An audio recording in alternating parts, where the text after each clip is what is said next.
सभी लोगों का हार्दिक अभिनंदन है, स्वागत है। बैठ जाइए भाई, बैठ जाइए।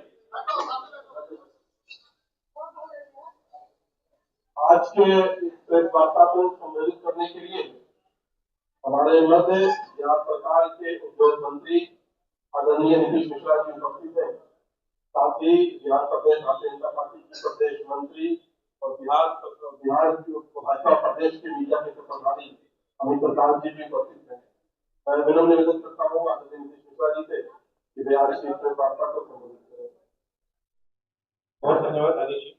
आज उद्योग विभाग पर अलग से बात करेंगे। आज जो SIR की जो प्रक्रिया चल रही है और उसपे जो महागठबंधन के नेतागण जिस हिसाब से लोगों को भ्रमित करने का प्रयास कर रहे हैं और जो यात्राएं निकाल रहे हैं लोगों को सिर्फ एक तरह से भ्रम फैलाने की दृष्टि से, उस पर कुछ फैक्ट्स आपके सामने साझा करने का प्रयास में कर रहा हूँ। मेरे हाथ में एक पत्र है चुनाव आयोग का और ये उनके साइट से निकाली गई है जो 1 अगस्त से 14 अगस्त तक का डेटा है। ये फिर अभी निकालेंगे। आज हम लोग जैसे 18 तारीख है तो सुना आएगा कि ये चुनाव की जो प्रक्रिया, जो वोटर लिस्ट का जो रिवीजन का प्रक्रिया है, क्योंकि हम कुछ चुनाव लड़ते हैं, 6 चुनाव में लड़ा हूँ विधानसभा का, तो चुनाव की जो प्रक्रिया है मैं उससे वाकिफ हूँ, मैं उसको मैं समझता हूँ। ये जो पूरी रिवीजन की कार्रवाई प्रारंभ हुई और 1 अगस्त को जब प्रारूप प्रकाशन हुआ, जो ड्राफ्ट प्रकाशन हुआ, तो ड्राफ्ट प्रकाशन में मुख्यतः हम लोग भी देखते हैं, आप सभी वोटर कहीं ना कहीं होंगे, तो बहुत सारे नाम जो अब नहीं है, दुनिया में नहीं है, उनके नाम हटाए जाते हैं। बहुत लोग जो अब उस गांव से निकल के कहीं परमानेंटली चले गए हैं या किसी ने उस विधानसभा से अपना नाम हटा के किसी और विधानसभा में जोड़ दिया है, तो ये एक नॉर्मल प्रोसेस है जो हमेशा होता है। इस बार विशेष किया जाता है और ये नई बात नहीं, आप सब जानते हैं, उस पर मैं नहीं कहूंगा कि लगातार ये चुनाव आयोग एक संवैधानिक बॉडी है और आज ही से नहीं, मतलब जब से हम देश हमारा आजाद हुआ है, संविधान को हमने अडॉप्ट किया है, तब से चुनाव आयोग देश में चुनाव कराता आ रहा है और चुनाव आयोग की निष्पक्षता या चुनाव आयोग के परफॉर्मेंस को पूरी दुनिया स्वीकारता है कि भारत का चुनाव आयोग बढ़िया काम करता है। ये जो डेटा मैंने जिसका जिक्र किया, प्रक्रिया में आप समझते होंगे जैसे अभी ड्राफ्ट प्रकाशन निकला, तो फर्ज करें कि आपका नाम नहीं है या मेरा नाम कट गया, तो आपके पास मौका है कि आप कोई भी राजनीतिक दल है वो अपने BLO बनाते हैं और हमारे BLA हर एक बूथ पर होते हैं और ये सभी राजनीतिक दल अपने अपने BLA को अपॉइंट करते हैं। BLO होते हैं जो सरकार की ओर से होते हैं, जो शिक्षक होते हैं, और BLA होते हैं जो राजनीतिक दल के द्वारा नियुक्त किए जाते हैं। सभी राजनीतिक दल ने किया। तो जब प्रारूप प्रकाशन हुआ, आपके पास अधिकार है कि आप आपत्ति दर्ज करें। जैसे अगर मेरा नाम गलत है या मैं उस गांव में रहता हूं लेकिन मेरा नाम कट गया है, लेकिन ये 14 अगस्त तक किसी भी राजनीतिक दल ने एक भी आपत्ति नहीं दिया। हो सकता है कि बाद में कुछ आंकड़े अगर इसके बदले हो, लेकिन 14 अगस्त तक का जो आंकड़ा है मेरे पास, किसी भी राजनीतिक दल ने एक भी आपत्ति दर्ज नहीं की। आप जब यात्राएं निकालते हैं, लेकिन साथ ही साथ आप ये भूल रहे हैं कि अभी जो चुनाव आयोग के प्रावधान है, उस प्रावधान का एक्सरसाइज आपको करना चाहिए। अब जैसे मैं अपने विधानसभा क्षेत्र के, मैंने देखा कि हमारे यहाँ से कितने लोगों के नाम हटे हैं, वो जानकारी मुझको प्राप्त हुई। हमने अपने सभी साथियों को जो हमारे BLA 2 है उनको हमने कहा कि आप देख लीजिए, और सूची चुनाव आयोग आज देखेंगे अखबारों में भी सूचना प्रकाशित है, उनके सोशल मीडिया प्लेटफॉर्म पर प्रकाशित है, मामला सर्वोच्च न्यायालय में भी है और सर्वोच्च न्यायालय के निर्देश के बाद आज सभी नाम जो इस प्रारूप प्रकाशन में नहीं है वो वेबसाइट पर भी उपलब्ध है। चुनाव आयोग की साइट पर आप देख सकते हैं। जैसे मैंने एक आंकड़ा अपने विधानसभा का भी निकाला, जैसे ये सूची मेरे अपने विधानसभा 38 झंझारपुर का है, कि मैं देख सकता हूं कि हमारे सूची में मतलब जिन लोगों का नाम हटा है वो लोग कौन है। तो एक प्रक्रिया है, चुनाव आयोग चुनाव कराता है, तो एक राजनीतिक दल का दायित्व बनता है, कर्तव्य बनता है कि जो प्रावधान है उसके तहत अगर हम जाके ऑब्जेक्शन दे सकते हैं, या जैसे फॉर्म 6 हम भरते हैं तो फॉर्म 6 हम भर सकते हैं। यात्राएं निकाली जा रही हैं, किस उद्देश्य से, वो क्या पर्पज सर्व करेगा, ये वो खुद जाने। लेकिन मुझको लगता है जो अभी समय है, 31 अगस्त तक का समय है, कि जिनको लग रहा है कि मेरा नाम गलत है या जिन राजनीतिक दल को लग रहा है कि नाम काटे जा रहे हैं, भाई आप नाम दर्ज करवाइए, आपके तो मौका है, त्रुटि हो सकता है कहीं हुई हो, इतने बड़ा एक्सरसाइज होता है। आज ये सूची सार्वजनिक है और सिर्फ वेबसाइट पे नहीं, मैंने आज अपने यहाँ मालूम किया, अपने विधानसभा क्षेत्र में हर एक बूथ पर सूची प्रकाशित की गई है, हर एक पंचायत मुख्यालय पे जो पंचायत भवन है वहां पर भी सूची सार्वजनिक रूप से उपलब्ध है, प्रखंड कार्यालय में भी सूची उपलब्ध है, जहां नहीं है हो सकता आने वाले समय में हो जाएगा, और जो वेबसाइट है जिला के वेबसाइट के साथ साथ चुनाव आयोग की वेबसाइट पर भी वो उपलब्ध है। तो ये एक नॉर्मल प्रोसेस है। ठीक उसी तरह से बिहार के जो नेता प्रतिपक्ष है उनके विधानसभा क्षेत्र का भी मैंने देखा, राघोपुर का, कि देख लीजिए ये सूची उपलब्ध है, उन्होंने देखा या नहीं देखा है ये मैं नहीं कह सकता। मैं तो ये समझता हूँ कि कोई भी राजनीतिक व्यक्ति या राजनीतिक कार्यकर्ता पहले सूची को वेरीफाई करेगा कि भाई जो नाम कट गए हैं, आप जाइए, एक फॉर्म भरना है, आप अपने उस फॉर्म को भर दीजिए। और सबसे बड़ी बात है, मैं आपको बता दूं, अगर क्योंकि लगेगा कि हम जनरल बता रहे हैं, हम अपना ही उदाहरण देके कहेंगे कि हमारे यहाँ भी लगभग 3,11,081 वोटर प्रारूप प्रकाशन के बाद हुए, और उनका जो डेटा अपलोड होना था, जो लगा कि भाई हमें इंफॉर्मेशन या उनके जो जानकारी हमको डेटा हमको अपलोड करना है या डॉक्यूमेंट जिसकी बात हो रही थी उसको अपलोड करना है, तो वो लगभग 3,11,000 में लगभग 97,000 मतलब 97% तक के डेटा अपलोड हो चुके हैं। तो ऐसा नहीं है कि कठिनाई हो रही है, लोग कर रहे हैं और पूरा प्रशासन इसमें लगा हुआ है। तो जिनको भी ये अवसर है कि नहीं मेरा जमा नहीं हो रहा है, कोई जमा नहीं कर रहा है, भ्रम फैला रहे हैं, चुनावी प्रक्रिया को चुनावी ढंग से जो संवैधानिक प्रावधान है उसके तहत उनको करना पड़ेगा। फॉर्म 6 जैसा मैंने बताया कि आप अपना वोट नाम जोड़ना चाहें तो जोड़ें। मेरे यहाँ लगभग 425 नए फॉर्म अभी तक जमा हुए हैं जो 1 अगस्त के बाद से हैं। एक फॉर्म 8 होता है, अगर आप अपने विधानसभा क्षेत्र में या किसी बूथ से नाम आप अपना चेंज करना चाहते हैं, तो ये है कोई आज की प्रक्रिया नहीं है, ये वर्षों से है। सब राजनीतिक दल और राजनीतिक कार्यकर्ता इसका पालन करते हैं। फॉर्म 8 आप भरते हैं कि मुझे इस बूथ से या इस विधानसभा क्षेत्र से अब मेरा नाम यहाँ पर अंकित हुआ। ये मुद्दा एसआईआर के बारे में 2-3 बातें मैं आपको बताऊंगा, शायद आप लोग को याद नहीं है। 2019 के लोकसभा चुनाव को आप याद करेंगे, बात तो पूरी हो रही है, जो महागठबंधन के नेतागण कह रहे हैं कि वोटर लिस्ट से नाम हटाए जा रहे हैं। वोटर लिस्ट में नाम रहते हुए भी क्या तेजस्वी जी ने 2019 के लोकसभा चुनाव में अपना वोट डाला था?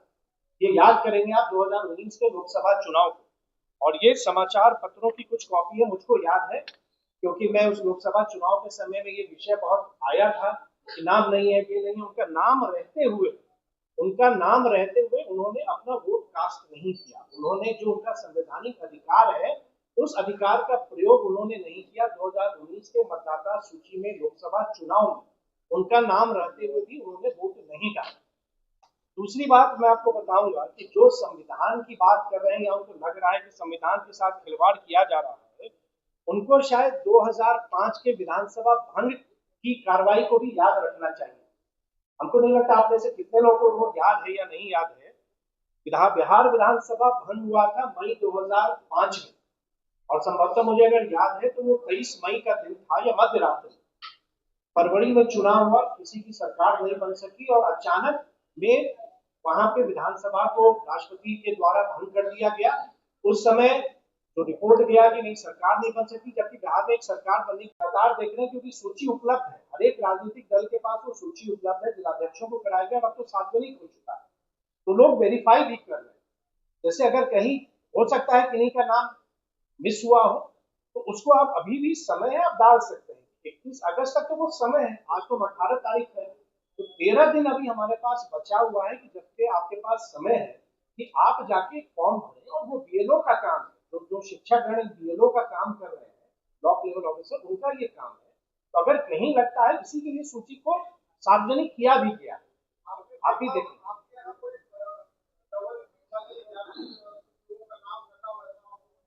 नहीं नहीं, मेरे मेरे मेरे विधानसभा क्षेत्र में देखिए 3-4 श्रेणी है जिसमें नाम हटाए गए। जहां तक मुझको लगता है, जहां तक मुझे याद है, हमारे विधानसभा में लगभग 7,600 के आसपास ऐसे नाम है जो अब इस दुनिया में नहीं है। अब लेकिन अगर वो व्यक्ति है, सबों का ये दायित्व बनता है कि आप फॉर्म भर दीजिए। एपिक 2 होना फिर कुछ श्रेणी है जिनका कोई ट्रेस नहीं, मतलब वो मिल ही नहीं, तो वैसी भी एक श्रेणी है, उसमें भी कुछ लोग हैं जो अस्थायी रूप से शिफ्ट हो गए, अब वहां नहीं है, मान लीजिए कोई दिल्ली चले गए, वहां उन्होंने नाम अपना वोटर लिस्ट में दर्ज कर दिया, तब उनका नाम वहां नहीं होगा, वो चले गए। कुछ लोग ऐसे हैं जिनका नाम 2 जगह हो सकता है, होता है, कहीं हो गया, कहीं गलती से हुआ, हम ट्रांसफर हो गए, मेरा नाम वहां भी रह गया, वहां भी है, तो कुछ वैसे नाम भी हटाए गए। तो मुख्यतः ये 4 श्रेणी में हर एक विधानसभा में वोटर लिस्ट में इस तरह की कार्रवाई की गई। अब मौका हमारे पास है कि अगर लगता है कि नहीं ये गलत हुआ, अभी तो समय है, तो समय का उपयोग करें ना। आप जो समय यात्राओं में आप बिता रहे हैं, क्या उन नेताओं ने या उन राजनीतिक कार्यकर्ताओं ने अपने बूथ के भी डॉक्यूमेंट्स को वेरीफाई किया है या चेक किया है कि किनके नाम कटे हैं, और आप उसमें जमा करें।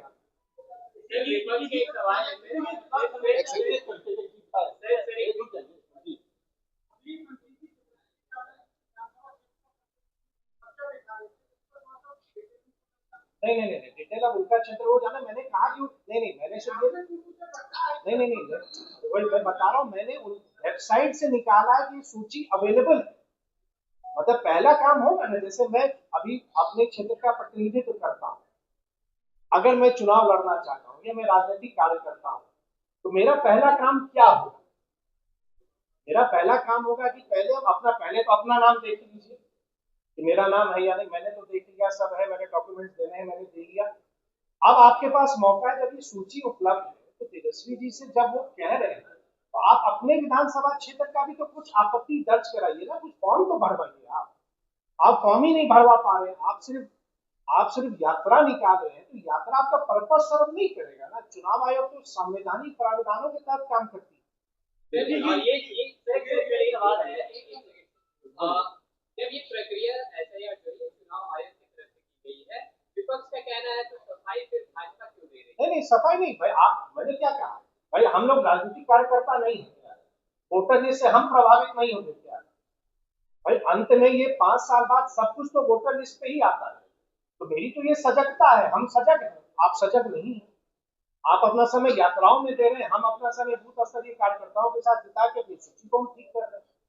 आप कह रहे हैं कि चुनाव आयोग अपना काम करके, ऐसा देखा गया कि एसआईआर के बाद 2-2 अभी नंबर आए सामने, 3 बड़े नेताओं के 2-2 नंबर सामने आए, तो विपक्ष अगर उनसे जवाब मांग रहा है और उनसे कह रहा है कि शायद सुप्रीम कोर्ट की दखल के बाद आप लोगों ने चुनाव में जारी किया, तो कहीं ना कहीं तो कुछ गलतियां हैं जो मांग कर रहे हैं आप लोग। नहीं, सही नहीं ठहरा रहा हूँ मैं, सही गलत कहने वाला मैं नहीं हूँ, मैं चुनाव आयोग की तरफ से बात नहीं रख रहा हूँ, मैं एक राजनीतिक कार्यकर्ता भारतीय जनता पार्टी की तरफ से बोल रहा हूँ।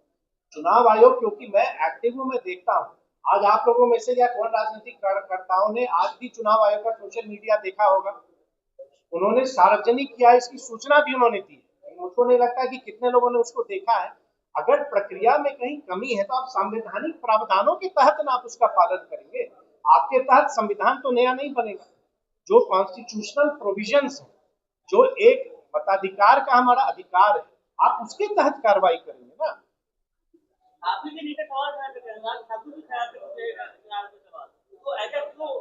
नहीं भाई, चुनाव आयोग का मैं प्रवक्ता नहीं हूँ, चुनाव आयोग का विषय क्यों, मैंने जो विषय रखा है उस पर बात करें, मैं चुनाव आयोग का ये किसी नहीं। चुनाव आयोग ने वार्ता करके सारी बात कही है, चुनाव आयोग की वार्ता चलिए, बहुत बहुत धन्यवाद। संविधान की बात कर रहे हैं या उनको लग रहा है कि संविधान के साथ खिलवाड़ किया जा रहा है, उनको शायद 2005 के विधानसभा भंग की कार्रवाई को भी याद रखना चाहिए। हमको नहीं लगता आप में से कितने लोगों को वो याद है या नहीं याद है। बिहार विधानसभा भंग हुआ था मई 2005 में, और संभवतः मुझे अगर याद है तो वो 23 मई का दिन था या मध्य रात्रि। फरवरी में चुनाव हुआ, किसी की सरकार नहीं बन सकी, और अचानक में वहां पे विधानसभा को राष्ट्रपति के द्वारा भंग कर दिया गया। उस समय जो रिपोर्ट गया कि नहीं सरकार नहीं बन सकी, जबकि बिहार में एक सरकार बनने की संभावना होगी। फिर ये विषय सर्वोच्च न्यायालय गया, सर्वोच्च न्यायालय का भी जजमेंट है मेरे पास, सर्वोच्च न्यायालय का जजमेंट है जिसने सुप्रीम कोर्ट ने बिहार विधानसभा को भंग होना असंवैधानिक करार दिया, लेकिन उस समय क्योंकि चुनावी प्रक्रिया अक्टूबर नवंबर में बहुत आगे बढ़ चुकी थी, लेकिन माननीय सर्वोच्च न्यायालय द्वारा जो पूरे बिहार में जो विधानसभा भंग की कार्रवाई की गई थी, उस कार्रवाई को ही उन्होंने असंवैधानिक करार दिया। तो जो लोग आज संविधान की बात करते हैं या उनको लगता है कि संविधान के तहत तो अधिकारों का हनन हो रहा है। 2 उदाहरण मैंने आपको प्रस्तुत किया। तीसरा एक उदाहरण और है आदरणीय राहुल गांधी जी का, शायद आपको याद होगा 27 सितंबर 2013 जब एक सरकार के द्वारा जब ऑर्डिनेंस को किस ढंग से उन्होंने उसको तार-तार करके सार्वजनिक रूप से उसको फाड़ा। तो ये लोग वैसे हैं जो लोगों के पास, इनके पास कोई फैक्ट्स नहीं है, कोई इनके पास कोई जनता के पास कहने के लिए कोई विषय नहीं है, इसलिए ये जनता को दिग्भ्रमित कर रही है। एसआईआर की प्रक्रिया पूरी पारदर्शिता के साथ चल रही है। आपसे आग्रह होगा कि सोशल मीडिया प्लेटफॉर्म को देखें और सरलता के साथ, वो ये ना कहे कि भाई डिजिटल वाले में कौन जाके देखेगा, हर एक बूथ पर उपलब्ध है। राजनीतिक कार्यकर्ता इसको लगातार देख सकते हैं, आपत्ति दर्ज कर सकते हैं, जो चुनाव आयोग के द्वारा प्रावधान है। मुद्दा ये विषय आपके सामने मुझको लाना था कि ये यात्राएं जो निकाल रहे हैं राहुल गांधी जी या तेजस्वी यादव जी, जनता को सिर्फ विषय से बल भटकाने के लिए या जनता में भ्रम पैदा करने के लिए, जबकि मेरे समझ से उनको जो प्रावधान है उन प्रावधानों के तहत वोटर लिस्ट में अगर कहीं कोई कमी हो रही है तो राजनीतिक कार्यकर्ताओं को, जो भी रिटर्निंग ऑफिसर है, उनके सामने दस्तावेज जमा करने चाहिए।